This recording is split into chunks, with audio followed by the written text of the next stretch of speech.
The following is a production of DallasCowboys.com and the Dallas Cowboys Football Club. How about them Cowboys? Yeah! Go Cowboys! This is Cowboys Storylines with Nick Eatman. What is up? It is time for Cowboys Storyline. It is a Victory Tuesday after the Cowboys get a much-needed win over the San Diego Chargers. That's what I'm going to call them. They beat them 20-17. They beat the Chargers in L.A. Pretty much a home game, and the Cowboys did everything they could to win it. It was not easy. You didn't expect it to be, but they had to have it. And the term must win was thrown around. I said it all last week. I thought it was the biggest game of the season, especially with the bye week coming in.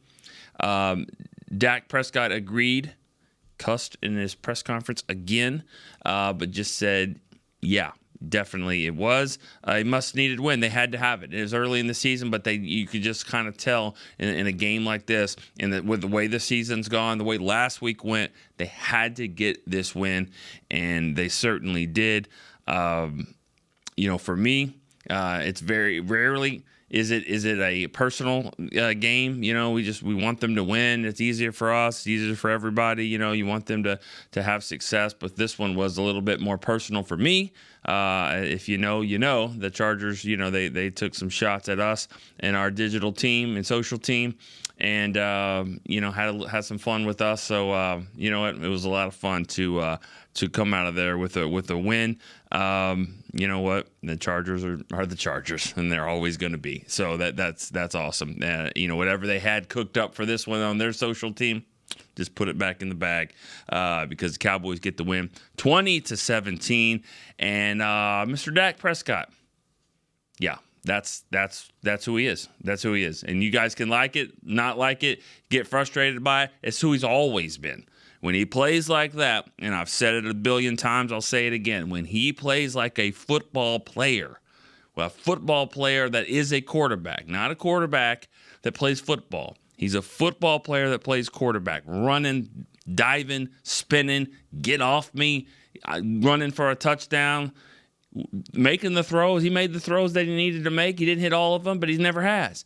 This is the player that he was, and he led that team to win. He willed them to a victory that they had to have. So, you know what? If you have some Dak hate, I'm sure I won't hear a whole lot about it this week, and that's kind of the way it goes because he is the reason, one of them, but he's the reason that the Cowboys are sitting here at 4-2. All right. 888-855-2297.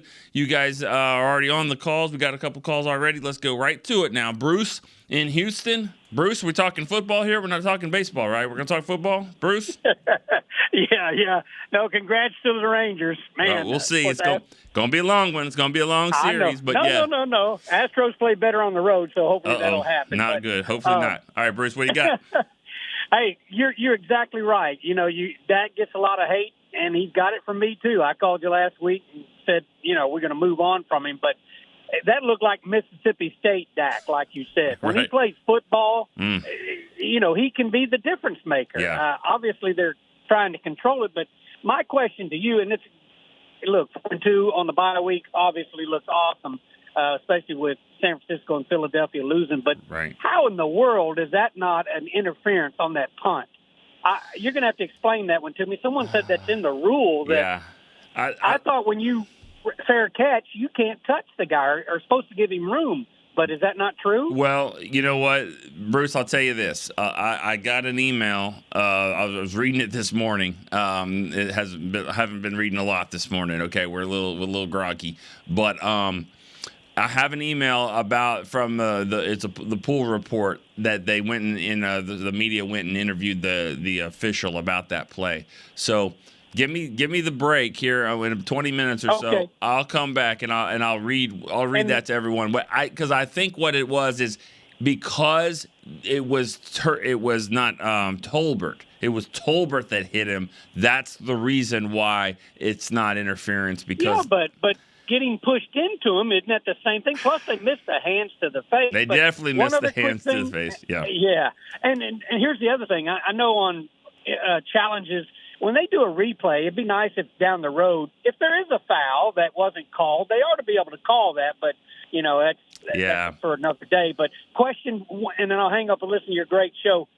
Pollard, man, last year or before he got injured, he never got caught on that run. But I think Dallas needs to let Dow play more. He's like the Pollard before he got hurt, and we need a bell cow, maybe a draft next year or trade. Yeah. I'll let you talk about it. All Good right. show, Nick. Thank you, Bruce.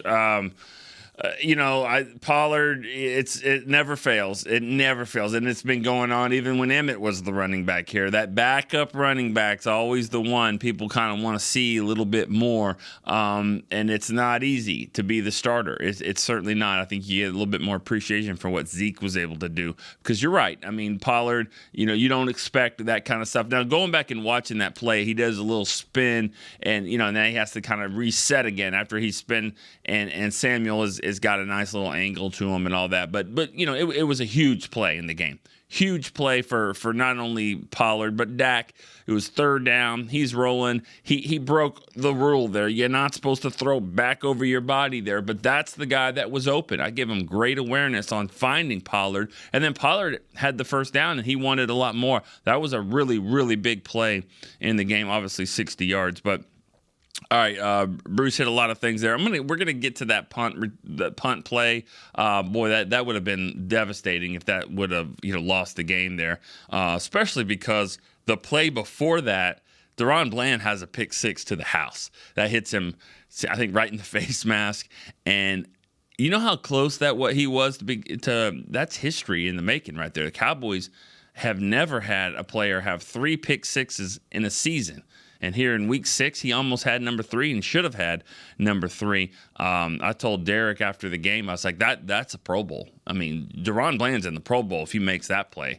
He might be headed there anyways, but you get a pick 6 like that to seal the game on a Monday Night Football after you've already got one on Sunday night in the week 1 and then another one a few weeks later, that would have been huge. So, all right, good stuff. Joe in Stanford. Let's go to Joe. What's up? Hey, morning, Nick.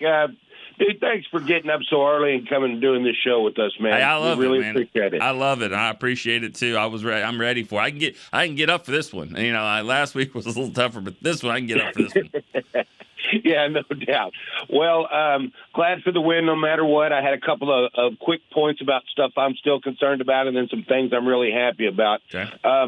First, offensive line doesn't look good. They don't look good, man. The guy was talking about the running back Pollard. A lot of it, and Dak was running for his life. If Pollard had a little bit better blocking and Dak had a little bit better blocking, we wouldn't be having a lot of these other concerns. Mm-hmm. Defensive penalties are bad. I mean, it's been bad, and I don't get it. I hope we get that cleaned up over the bye. Yeah. D-Law is playing like an all-pro. DeMarcus Lawrence is killing it. I don't care about sacks. Don't talk to me about sacks. That dude is killing it. You're right. You're right. And he's earned the respect now of his peers because he's made the Pro Bowl last year when he didn't have a lot of sacks. Yeah. Go ahead. I'm sorry. Go ahead. No. Last thing, CD, he was pouting on the sidelines about not getting the ball. There's a damn good reason for that. Yeah. That dude needs the ball. Yep. You know what? You're right. Thanks for the call, Joe. Appreciate it as always. You're always been right here on the phones, ready to go. So I really appreciate that. And you're right. When those guys, I think we said it last week. When Michael Irvin wanted the football, so did Terrell Owens, so did Dez Bryant. They were complaining all the time. Well, throw him the damn ball. Throw him the ball. This isn't. This isn't Reggie Swinton asking for the ball or Noah Brown or these guys like that. No offense, I love all those guys, but I'm just saying this is a guy that's a really, really good football player and expects the football and knows he can be a difference maker. And he was. 7 targets to CeeDee Lamb, 7 catches. That tells me they needs more targets. 7 is just maybe not enough, especially when Michael Gallup has 10 targets for 3 catches. That's a problem. But you know what? We talked about, let's see, this other call here from Joe. You're talking about penalties. You're right. Penalties were a problem. And I'll say this. I'm glad they won because I can say this and it doesn't look like an excuse. That's the worst officiated game I've seen in a long time. That the officials were really bad. If the Cowboys lose that game, it's bad. They win the game, it's bad. The Chargers can be upset too. Just the way every freaking play was a penalty. I mean, it was an ugly game for them. I think I tweeted out that, they have more passing yards with these flags than Herbert and Dak combined. I mean, it was ridiculous. And you didn't understand. I don't understand some of those calls, but is what it is. The Cowboys were able to overcome it. And yes, the offensive line, they're struggling right now. I mean, they didn't run the football like they thought they would, especially against the Chargers a couple years ago with Steele and Martin on that right side. They tried it a lot. They kept trying, just never really worked for them. All right, let's go to the calls. Darian in Houston. Darian, what's up? What's going on, Nick? What's up, man? You excited? Dude, I'm feeling it, man. I'm not going to lie to you. I'm happy. Man, it was good. It was a good win. It was a good win. I'm happy, too. So, I was at the game last night, and the energy was unreal. Oh, yeah. It was so fun being at AT&T West. There were so many Cowboys fans. Oh, yeah. And also that's so appropriate, too, because that stadium, there's no doubt. I mean, it has a lot of feel to it. I mean, to AT&T Stadium in the California vibes that they have going there, but it's got a very, very similar feel to AT&T Stadium. No, man, it was super fun. Look, this win proved a lot for this team. Yeah. The energy was there. It felt like the season was on the line. And I know you talked about it a lot last week, but this is what I love about Dak, though. He bounces back after a loss. And it's kind of why I don't want to hear it anymore when it comes to him, at least for the short term, because what are you going to do without him?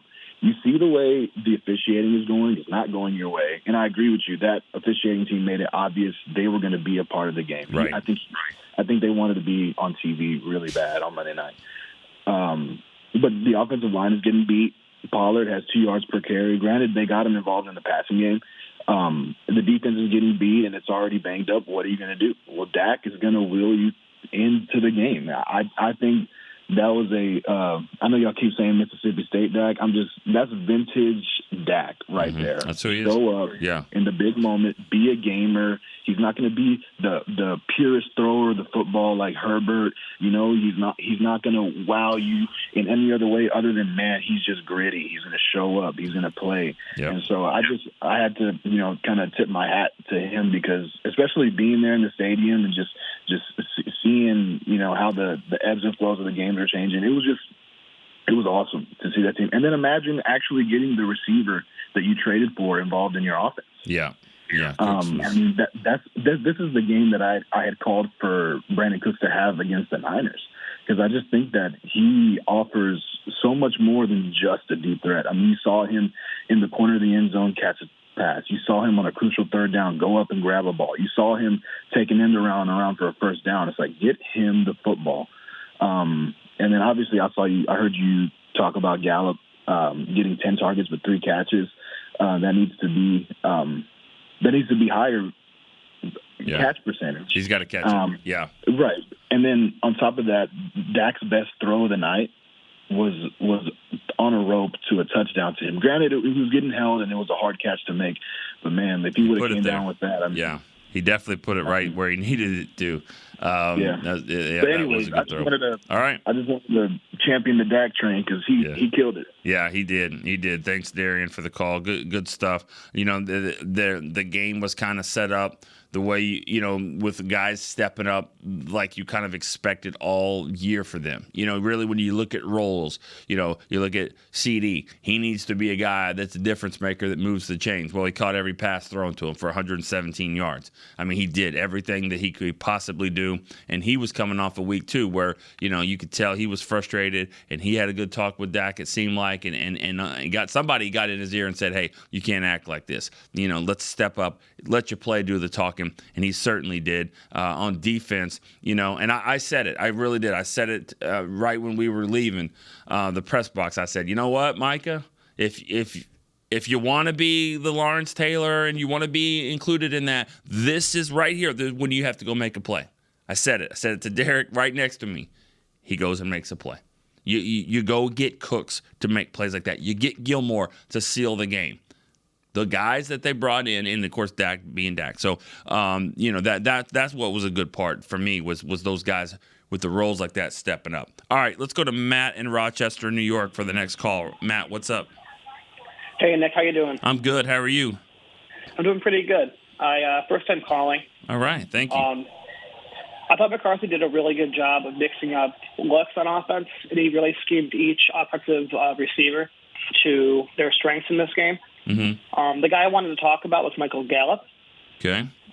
I feel like they really did try to use him, to counter that man press look. They had him on the skinny post and on those slants. He wasn't winning on those. And then they schemed him open on some deep routes, too. And he just dropped a perfectly thrown ball. I know he's getting paid a good deal of money with his contract right now, and that does determine play time to a large extent. But I'm wondering if you had any insight on if there was a threshold where if a guy is not producing up to his contract, maybe you give the guy beneath him a few looks. I know Turpin had a good off-season, looked really good in camp. Yeah. You talking about Turpin? Is that who you said, Turpin or Tolbert? Or both? Oh, I'm sorry, Tolbert. Okay, yeah. And they both did. I mean, they're both in that role. You got another question, or is that it? That was it for me. Okay. Well, thanks for the call, Matt. Appreciate you calling for the first time. Love to have you part of the show. Mike, the thing with Gallup, he's so tricky. I mean, it happens all the time. As soon as you just kind of throw your hands up and said, God, this guy, Gallup, maybe then he'll go and he makes plays. The thing is that 10 targets, he's going to get the ball thrown to him, especially the way that teams are covering CD and the way that they want to probably will start covering Cooks. And as soon as you kind of write Gallup off, he makes plays. And then as soon as you kind of get excited about Michael Gallup, then he kind of goes and has a game like that. He's the third receiver. That's what he is. Getting paid well, but let's kind of put that aside right now, because that doesn't matter at the moment. He's the third receiver. Could Tolbert be better than that? I don't know. I don't think so, but maybe. I mean, like he's got a role too on special teams, and boy, he found himself in the middle of that fray yesterday. But I think it's fine. That the 10 targets is excessive. He's got to catch more. I know there was a point where think about it. I mean, Dak's got 9 incomplete passes, 21 of 30, 9 incomplete passes, 7 of them to Gallup. So I mean, Pollard had one and one to McEwen, who dropped it. That pass was low, but I mean he dropped it. And that's another thing that bothers me. It just bothers me when they make a call in the field and they mess it up on the field. And then all of a sudden, that's how they call. And then they throw a challenge flag. So the next thing you know, New York chimes in. And then they come back and say, you know what? The call on the field was incomplete. I'm like, no, it wasn't. That wasn't the call. You guys messed it up. Just go ahead and say that we got further review says this. Don't just come back and say that was the call, because it certainly wasn't. But anyways, good call. Good stuff there. All right, let's go to I lost my screen here. Travis in San Antonio was the next caller. Travis, what's up? What's going on, Nick? How you doing? I'm good. How are you? I'm good. I gotta say, if you listen close, I just threw a flag on the officiating crew. Yeah. 15 yards, I hope. Yeah, at least. At least count them up on your hands. Yeah. Tell Hockey Lee that his punishment isn't 15 yards. It's just 15 days not in the gym. Yeah, I don't know. I don't know what they do for a review, if they do a review on an officiating crew. This isn't a pro Cowboys thing. That's bad. I said the last night I watched it. It was horrible to watch. Like if you're gonna, and the thing is, if you're gonna call it the way they called it, like ticky tacky with stuff, then I don't know how you don't throw the flag for the hands of the face on the punt return, which everyone saw. I don't know how you don't throw the flag on Gallup in the end zone, because that was a clear hold. So if you're going to call it ticky-tacky, then let's call it ticky-tacky. Yeah. If you're not, then let them play. I'm with you. I'm with you on that. I mean, I that's the way I always feel about officiating too. So yeah, because the gameplay is tough for the players because they don't know how to play either. Right. And there was just a lot of weird calls, like the offsides where Troy was like, I didn't see him offside. So I'm just like, what are you guys looking at? Like, are you guys just building in these? Like, you have quotas? Like, what's going on? I'll tell you the one that gets me. I know you have a question, but the one that the one that gets me is the one where the two men in motion are not set, and I'm like, and I go back and look at it, and I'm just like, I don't even see what they're talking about. Like one guy's but I don't know. Like that place, that just call a false start then, like if you're going to call legal motion like that, but whatever. All right, Travis, what you got? But I just want to say, kudos to them because I tweeted Kyle earlier in the week and I said I had Chargers 23-17, so I picked the Chargers to win. So, I mean, because I kind of went Nickish, as in you. Like they got to show it to me that they can come back in this game, even though I know they bounced back a bunch of times. But right. I just thought it might hang over a little bit longer. So kudos to them on getting it, back one step back on track. And then I'm going to preface this by saying this. I don't want everyone to take it literal, but like, I just feel like sometimes coaches are dumb. Like to not have, like we've been saying, like everyone's been saying for Dak to use Dak's legs more, like from week 2 on, and then they finally do it. And I know everyone was at the same time was probably like, yes, but just like, I don't understand how sometimes it takes so long to get that going. It's kind of like, I'm not saying they are, but it's just one of those things. It's just frustrating because where has this been for 4 weeks, 5 weeks? Yeah. So I just want to see your thought on that. But okay. Have a great week. You too. Good bye week, and take it easy. All right, thanks, Travis. I'm not gonna go there and say coaches are dumb. I mean, I get it. I mean, there's a lot of head scratching things, but some of this with Dak is Dak because the runs, these aren't just handoffs to him. Obviously, I mean, he ran the ball 7 times. I mean, I don't even know how many. I mean, obviously the push that didn't happen there. And I got some other things to say about that, about the tush push. Man, we need another nickname for that. But anyways, I think, a lot of these are just runs by Dak. Like he's just in the moment. And that's what happens. That's what's made him the player that he is. He's got the feel for it. He's just playing football out in the yard. That's what he's doing. And he's going and he's running around and he's making plays. And so that's what he needs to do. I don't know if it's just a design thing or they're telling him not to. So I don't really know if I put that on the coaches. But I will say that I just think a lot of it has to do with just Dak feeling the game and doing what he has to do. In this game, you could just tell he knew he had to make some of those plays, and he did. And his strength, I mean, it was apparent. There was times, I mean, he got sacked 5 times, but if he's not the guy he is, it could have been 8 or 9, really. All right, let's go to some text questions here. This is Dan from Philly. He says a win is a win, but it's good to see Cooks get involved. Osa is a beast. No doubt. I mean, 7 tackles for a defensive tackle. He played a great game. Marquise Bell's pretty good. Gilmore was abysmal until he wasn't. Yeah. So it's what you want. I mean, same with Micah. Micah wasn't abysmal at all, but Micah was not as much of a factor as you want him to be. But then he goes in and he makes the play. He played some linebacker, played some, didn't do a lot of linebacker. He's rushing some, But that's the thing. When he was at linebacker, there was about 3 or 4 plays where you're like, Herbert's got 6 days to throw it. And I know one guy doesn't make just the difference that much, but maybe he does. Because when he was at linebacker, there was a few snaps like, where's the pass rush? Oh, Micah's not in the game, or Micah's at linebacker. So he can't be everywhere.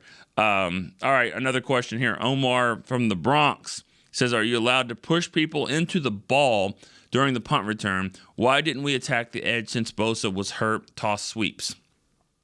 Yeah, you know what? Early in the game, they did. On 3rd and 3, I think the first drive, I think they did a sweep like that on the outside. And Ferguson had a nice block. Tyron got out there. I think that was going away from Bosa, but still, I mean, it was a good run to the outside. They tried some of that, but mostly they were running it right over that right guard, right tackle, and there was just nothing there. And they ran at Bosa. I mean, he playing hurt. I mean, he played a pretty good game. I mean, Terrence Steele, I thought, dominated him 2 years ago in that game. That wasn't the case. Terrence is still figuring his way out from the injury. I mean, he's not himself. He's still playing and playing well, and he's not, giving up the whole lot. But I don't think he's necessarily back yet. He's not even a full year removed from an ACL injury. There's no way he would, but you got to give him credit for being out there and doing what he's doing. But I don't think he's hit his stride yet. All right. And then on the question about the punt return, No, you're not. You're not allowed to push people into the returner, and you're also not allowed to push people into the ball. The problem is when the ball's on the ground, Tolbert was diving for it because he thought Turpin hit it or he hit it. I mean, he's trying to make a play there, which is kind of an unfortunate thing that happened. And unfortunately for the Cowboys, it didn't hurt them too bad. Let's go one more caller before we go to break. This should be fun. Wait, Rob from Vegas? Hey, Nick. What's up, Rob? Got to give some love to Dak. That was, like the one call said, vintage Dak. That's what we've been asking for. Yep. Be a playmaker. Just be, and another thing is I think they opened up the offense a little more, and it works, and I want to see more of it. I thought he threw the ball decisively, and he threw with power, and that was the best he's played since Tampa Bay, I think, in the playoffs. Yeah, I agree. I think the referee was auditioning for The Bachelor because the guy was all over the screen. I was like, is this guy kidding me? It was unbelievable. It really was. It just ruined the flow of the game. It did every play. I mean, every play, and they called 20, or got enforced. I think they threw 25. I mean, some of them declined 2 in one play. I mean, it was. And I want to give you and your show some love. I mean, I grew up in Staten Island, New York, listening to Mike and the Mad Dog, and I used to love the interaction of the fans, good or bad. Yeah. And that's what we need. Let's be honest. With today's technology, we're not learning anything that we don't know. It comes across so quick now. Right. Somebody's hurt. When I'm sitting in my office and I hear this guy call in and what he says, I say, yeah, I agree with that. I think that's great. Another guy will call in and be like, no, that's wrong. And I just think it's great because you're the only show that actually involves the fans. And sure, I love to vent. I think we all love to vent. Yeah. We all give our ideas. And I think that's why it's the best show now, because thank you. The banter is what we need. It's old school, and I'm just glad you guys do it. And yeah. Hey, and the one thing about Gallup, I think it's time we mix Tolbert in. There's something going on with Dak and Gallup. They're just not connected. And I think Tolbert is hungry, and he looked good in the preseason. He looked good in the games he's been in. I think now you got a bye. Start incorporating more Tolbert. I'm not saying take Gallup totally off the field, but start putting Tolbert in, more, and let's see what happens. All right. Well, thanks, Rob. Appreciate the call, and and thanks for the kind words about the show. This is a show that it's made for people like you. That are very opinionated and tell it like it is. You want Dak to play like that, and when he doesn't, you say it. Hey, this guy is not playing. He's not good enough, and maybe he's not the quarterback for the future. Whatever. And then when he comes out and plays the way he did, you call in. I respect that. You call in and you give it. You give him his props. That's what being a Cowboy fan is. That's what the way it's been here for the last several years now. But that's part of being a fan of anybody, any team. There's moments where you get mad at them, and then you're like, oh, this is my guy, this is my quarterback, or whatever. But thanks, for the call and saying that. And as for Gallup, and Tolbert, I don't know if I'm not ready to do that with Gallup. I don't. I think he's a cycle player. It's just the way he is, and he'll come back and he'll have a big game against the Rams, and that's just who he is, because he kind of goes with the flow. He's not a diva receiver. He's not. He's not that guy that'll be mad. He's not going to see him upset about not having the football. He kind of does his own thing. And it's good for the team. It's good for the huddle. It's good for having a guy like that.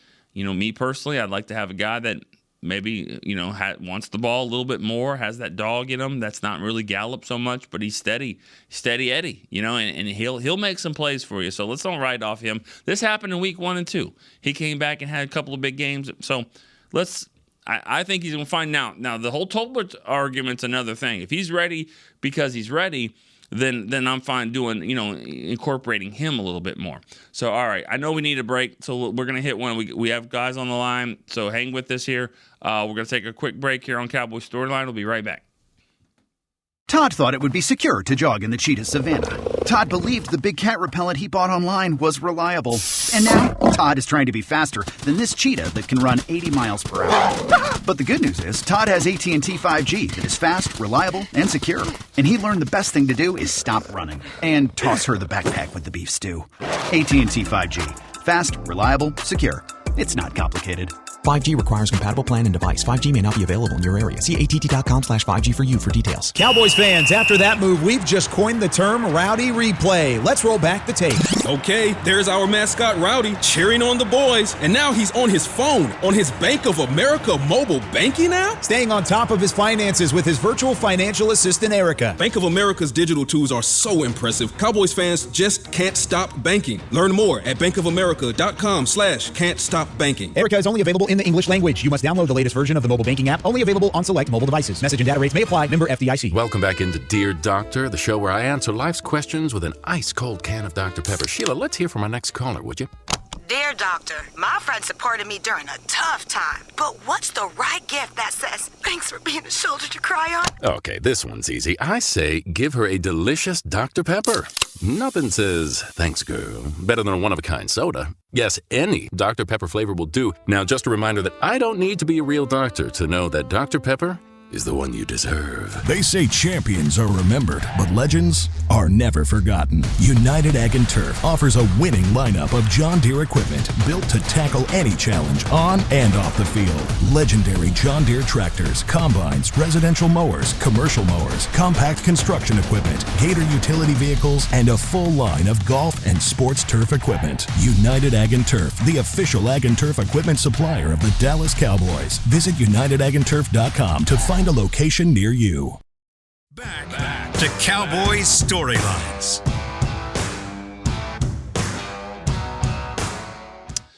All right, we got a few more minutes here on Cowboys Storyline, talking about the Cowboys' 20-17 win over the Chargers. And if you missed the first part of it, you can go back and realize how much that one felt good. Felt good for the Cowboys to get that one. And like I said earlier, it was personal against the Chargers. They made it personal, and the Cowboys finished it off with a big win. And once again, you kind of put them in their place, which is near the bottom, which is, I guess, in L.A. Anyways, one of the callers, first caller, I think it was Bruce in Houston, was talking about the fair catch play with Tolbert. I said I would go back and look at this email that I received. It's a pool report. That's what happens when a controversial play happens. Somebody in the media will go and actually speak to the official, or in this case, it was Walt Anderson, the vice president of officiating, asked the question about on the muffed punt, looked like a couple of angles, like the player signaled for a fair catch. Why didn't fair catch interference apply there? And the answer is because the punt returner was actually contacted by his own teammate who was actively blocking a Chargers player. And when a teammate of the returner is actively blocking, that teammate is responsible for his own contact, even if it's into the player who signals for a fair catch. So the contact was actually by the teammate of the Dallas player who signaled for the fair catch. Didn't mention anything about the fact that he was getting like his eyes poked out on a illegal hands to the face there, which they called several times in the game. So I don't know why they didn't see that one. But anyways, that's the play. All right, Alex in New Jersey is the next caller. Hey, Nick. What's up, Alex? Long-time listener. I really appreciate your work. Thank you. Appreciate you. Yeah. Listen, I was happy with the win last night, but I was also on edge because I really do not like this McCarthy offense. This timing, quick throw. They want to run the ball, but it doesn't seem like they really can right now. I'm a big Dak guy. I think he's a champion. I think he's the quarterback for us. But I think McCarthy almost has him in a cage. Last year he was whipping it and throwing a lot of touchdowns and everything. Threw some picks, but we know a lot of them weren't his fault. Now it just feels like he's caged up. He's not allowed to play his game. And last night, Dak bailed out McCarthy. I mean, how many times did he almost get sacked and he escaped? And those are all our big plays. So I was on edge all night. Yeah. Again, happy with the win, but I don't know what we're doing with this offense. I don't know if over time it'll get better. Maybe repetitions. It is the first year of the offense. I don't know. I just want to see your thoughts on it, and I'll hang up and listen. Okay. Thank you. Well, thanks, Alex. If we had more time, I would sit and kind of banter with you a little bit on this because you're making good points, and I know there's people that think like you. And I'm not sure where I really stand on this, but you say you think Dak bailed out McCarthy. Any chance McCarthy bailed out Dak? And I say that because, he's trying to protect him. He's protecting his quarterback. He did it before the half, and he did it towards the end of the game. At the end of the game, Pollard's down down on the wheel route or whatever. It really wasn't a wheel; he just ran right by him, and it was a great call. And it's been put in Dak's head. Hey, put that either right on the pylon where he can catch it on the sideline, or the cameraman gets it. I mean, one of the Chris Beam catches it, or Pollard maybe on the side. That's the option because the safety's kind of cheating in. The last thing you want is for him to let it drift into the center a little bit and it's picked off, and then now the game's tied and the Chargers can go try to win it. That he missed that one right before the half. I don't have much of a problem with the 8 seconds down to 3 seconds because 8 seconds at the 14-yard line. All you're going to do is either run the same play again to Pollard 3 or 4 yards up the middle, call timeout, and then kick a field goal there. I mean, you're not really going to try it, I don't think, over the middle into the end zone from the 14. The problem I have was not calling a timeout at 50 seconds. 50 seconds, and then they let it go all the way to 28. That changed the complexity of the whole drive there. So that was a problem that I had about the clock management. But, I don't think Dak was caged. I thought he was able to do his thing and be him. But, yeah, there's times where it looks like there's certain throws and certain times in the game where they want him to play it safe. But you got to remember, you can't sit here and say he's caged up and he's not being able to make plays and all that if you were the person saying Dak throws a lot of interceptions last year. He threw way too many interceptions. Part of this offseason was cleaning this up and making sure that doesn't happen. And this is part of it. It kind of goes hand in hand. They're just trying to figure out where the balance is. Balance is key in everything. You got to have balance. Mr. Miyagi told us that in Karate Kid in 1984. You got to have balance. And that's what they're trying to find. Where's the balance between Dak being aggressive, being Dak, being the guy, but also being smart with the football and don't letting, passes float for interceptions or get volleyed up in the air like the volleyball team and get picked off. They're trying to find the balance. They're 6 games in. They're 4-2. I think it's working pretty well. It could have been better. But I still think, it's going to get better, so I think that's a positive thing. All right, Irwin in Denver, you're next. Irwin, what's up? Hey, good morning, Nick. How you doing? Good morning. Hey, so I had a couple things for you, and you clarified one of them was the muff punt. I just always thought that if a player had gotten blocked into somebody like that and caused it, it would be a penalty, but I understand how you explained the rule.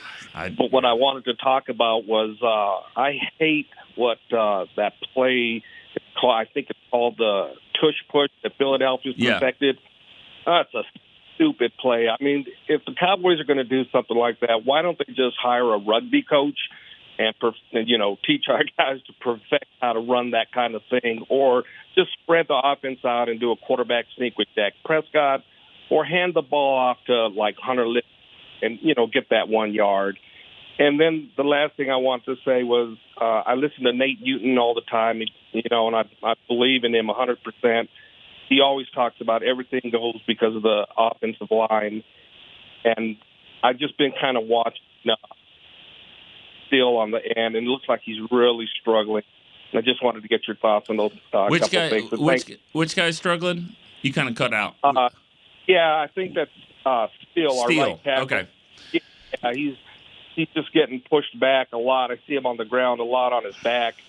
And, last night, poor Dak, he reminded me of Romo back in the days when Romo was, like, running for his life constantly. And Yeah. So it's fun to get your thoughts on a couple of those things. All right. Thanks for the call. I did mention that about Steele earlier in the show a few minutes ago. I think just about him still kind of coming back from the ACL injury. Hasn't been a year. It was early December against the Colts when he suffered that injury. So for him to be back and playing and starting week 1, and he was there for all of training camp, it was really a credit to him in his rehab work. But it's still an injury that's going to take some time. He probably is not where he wants to be. I know he's not where he wants to be. Good enough to play, but yeah, and you don't want to be a liability. And I don't know if he's a liability. I just don't think he's playing at the level that you expect. And the injury to me is the reason for that. But this guy works as hard as anybody. He's a smart kid. He's going to get it turned around. I mean, I wouldn't worry so much about Terrence Steele. The tush push play, I'm okay with it. I mean, I hate it. I think that they need to change it. I think they need to get rid of it, in my opinion. But and there's ways to do it. There's ways to say, I think there's a way that the league could get that played, removed. But it is what it is. I think what we're forgetting about this is that, Jalen Hurts in Philly is really good, but the guy that's made the Pro Bowl for about 10 years in a row at center is Jason Kelce. And so it starts with the center. He's a really, really good player. If you don't have that, you can't do it. And I'm not saying Biotish isn't the same, but he's not Kelce. I mean, Kelce's a perennial Pro Bowler. And so that's where that play kind of starts. You've got to be able to get that push. And then, maybe they need more beef back there. I mean, you're not tricking anyone. You're not tricking anyone of what you're trying to do. So I don't understand why the personnel's not different. I mean, everybody knows what's happening, right? So if you put Mozzie Smith in the game, put him in there, he's got strength, he can be right behind Dak, let him do the push. Because it's not like they're going to look at it and go, oh, whoa, Mozzie's in, or whoever is in, Awesome Richards is in. They're going to put, no, who cares? Because you're telling them what you're going to do. So, why is Rico Dowdle the pusher? Let's put some strength behind it. All right, good stuff there. Let me see. We got another caller. Yeah, Eric in North Carolina is our next caller. Eric, what's up? Hey, what's going on, Nick? What's going on, my man? How you doing? You excited? Yeah, I'm feeling real good, man. I'm really encouraged. I feel hopeful. We're going into a bye week on a good note, and I'm very, very happy about that, man. Just a couple quick takes on last night from what I saw. This team has a lot of potential, man. And you see it in flashes during the course of the game. My thing is, if McCarthy can match what our defensive coordinator, DQ, is doing on defense during the course of the game, it looks more buttoned up with the defense. You see how they gave up the touchdown, but they forced 5-6 straight punts in a row. Right. Like things that DQs take control of the game during the course of the game by putting the players in their optimal positions to be successful. And I don't always see that during spans of the game on offense. So if I feel that the offense can equate what the defense is doing with play calling, game planning, contingency planning, making alterations during the course of the game, putting guys in great spots. If the offense can do that more consistently throughout the course of the game to match the D, this will unlock this team. It will continue to unlock this team, I believe, and unlock our full potential, and we can really go there. You see it, man. Like during the course of the game, sometimes they're unsure, or they're playing a little too cautious, or they're not cautious enough. It's just not that. I just like the offense just needs to dial in more so, just like the defense does during the course of the game. Once we do that, these guys are matched up for equally being productive and putting it all together in the course of the game. This team would really be damn near unbeaten, in my opinion. Yeah. I just want to get what you feel about that. Thanks for taking my call. Another great show, Nick. Good job. Keep the train rolling, man, and I'll talk to you later. All right. Thanks, Eric. Appreciate that. It's a bus. I don't know if you know that. You said it's a train. It's a bus. Our digital team drives a bus. I'm kidding. Good stuff. And I don't know if it's the players not being in the right position on offense. I mean, I don't know if I get that part. I think that they're playing the position that they're supposed to play. I mean, The problem is it goes back to a couple of calls before, and 2 or 3 guys have said it. I mean, the offensive line is not letting them be as balanced as they want to be because they're just not providing those holes there. But also you got to remember this. If you guys are saying that, hey, Dak's not as great and Dak's not a great pocket passer and all that, what do you think the defensive coordinators are saying? Like, let's stop the run. Let's stop the run. Let's make Dak Prescott beat us. Because I don't think he can beat that. That's the mindset. And you lose when you keep having that mindset all the time. Now, sometimes it's a recipe that's won. They pretty much stopped the run in San Francisco, and they forced them to make plays with Dak to make plays, and it didn't happen, and that game kind of snowballed and definitely got away from them. But I think it's a recipe that you're going to see. So they're going to have to keep throwing the ball, keep spreading it out, and hopefully for them, the running game will pick up. But running game is certainly not where it needs to be right now. And I think Tony Pollard's figuring out. I mean, it's tough sledding. When you're the lead guy, when you're getting those carries, his average is going down dramatically. But that's part of it. That's part of being lead guy. I'll say this though: the touchdown to Cooks, Tony Pollard made the block that he had to make. I think it was Derwin James that was flying in and got in the way. I mean, he didn't knock him down. I think James was still, but he slowed him up just enough for Cooks to cross, and he did what he was supposed to do. So Tony Pollard's not the biggest guy in the world, but he's scared of nothing. And I love that. And he'll he made a huge play in that game too. All right, last one. Last caller for us is Sam in Philly. Sam, what's up, man? How are you? I mean, is this a double win for you? I mean, Philly loses to the Jets and the Cowboys get the win. Whenever the Eagles lose, I'm okay. So I'm kind of winning the game. Didn't care. Yeah. Because like I said before, like I can only call every once in a while, but I listen to all your shows. I work night shifts, so I can call. I literally just woke up. So I don't even know what you talked about. Me too. Yeah. But I think Dak stinks. But I think, and I'm always like, we're negative up here in Philly, dude. That's what we do. We criticize all the time. So it sounds like I'm not even a Cowboys fan, but I am a diehard Cowboys fan. But I think Michael Gallup stinks too. You think Dak stinks? I do. I really do. I don't think he stinks. Like, he's not like Zach Wilson type. Yeah. Like, Zach Wilson stinks. But Dak's not good, dude. Like I said this last week. Like, how long are you going to wait? Like, I mean, the dude's been the same thing for how long? 8 years now? That's good. I mean, that's fine though. Is that not fine? I mean, Nick, you know what he reminds me of, dude? He reminds me of the 76ers up here. They beat the crap out of all the bad teams, but when they get put up against Boston or a good team, they don't show up. Yeah. And that's like Joel Embiid. He's like Joel Embiid. You're not going to win with Joel Embiid. You might as well trade him. Okay. But anyway, back to Gallup real quick if I can. Yeah. Why is everybody so enamored with Michael Gallup? I feel like we can get a Michael Gallup in every single draft. Like, why don't they let Tolbert get some time in there? Yeah. Like, what has Michael Gallup done? I mean, listen, he's a great guy and all, I'm sure. Yeah. I'm not like, coming at his character or whatever. A few toe tap catches that he made. He makes really good catches at really clutch times, but he doesn't put up any production that you would want. Like, he doesn't get open. Like, it just doesn't seem, and why I'm complaining, the contract. Like, when they signed that contract extension, the first thing that came out of my mouth was like, why?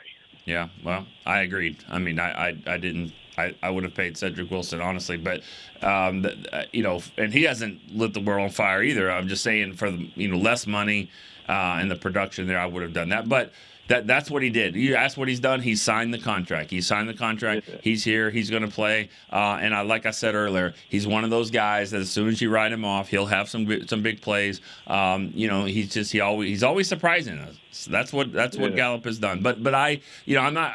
Hey, You have that opinion. If Dak stinks to you, that's fine. If that's the guy he's always going to be, if you're saying that's fine. He's just like a Kirk Cousins. Like you're Okay. not like he's not. You know what I Okay. mean? Like you're playing football with the guy. You're not going to win with. But that's fine. What do you do though? This is not Madden. So what? Well, no. Listen, that's what I'm saying. Like you got a couple years. I said this before. It's time to start looking for a new quarterback, dude. Like you got a couple years with this dude. There's nothing you can do right now. I understand that. I get it. All right. Well, so you let it play out. You see what Lance has got, and you start looking for another quarterback. That's fine. They can look if they want to. That's fine. But and they can let it play out. But we'll talk about McCarthy next time I call. All right. Well, the thing about there's a lot of dude talk in there. But Dak is the dude. He's the dude right now, and he was definitely the dude last night. And he's the reason that they won the game. So if that stinks, that's you. That's fine. I'm not going to sit here and say that you can't just replace quarterbacks all the time. You can't. It's way easier said than done. You cannot do that. This is the contract that he has. He's right in the middle of the pack when it comes to contract. I think he's better than that when it comes to just overall ranking. But there's he's not perfect, but he never has been. He has never been, and that guy right there in Philly, the guy just called from Philly, Dak plays like that against the Jets. Dak plays like that against the Jets. Like Hurts did and throws 3 picks. The internet doesn't work the next morning. It's so broken. So that's just the way it is. And Robert Saleh, what? Embarrassed? That comment was, he said they've embarrassed every quarterback that he's played. Well, I thought Dak probably played in one of his best games against the Jets, and I'm sure he slept well. I wasn't too embarrassed by that one. Definitely not embarrassed by this one. All right. Hey, good stuff. Great stuff. Great calls. You guys did a good job. We had 10 callers. That's great on a Monday or Tuesday. Sorry, Tuesday, Victory Tuesday. Now tomorrow we're gonna mix it up, mixing up all the podcasts. Every podcast a little bit different. I stay here on the Storyline, but I'm gonna get Nate Newton. Will be here on Wednesday. That's tomorrow. Also on the following Monday, so we're going to do 2 shows this week, Wednesday and then next Monday. So Nate Newton will be right here, so get your questions for Nate. I'm Nick Eatman. Thanks to Chris Beam. We'll see you tomorrow on Cowboys Storyline. This has been a production of DallasCowboys.com and the Dallas Cowboys Football Club. How about this, Cowboys?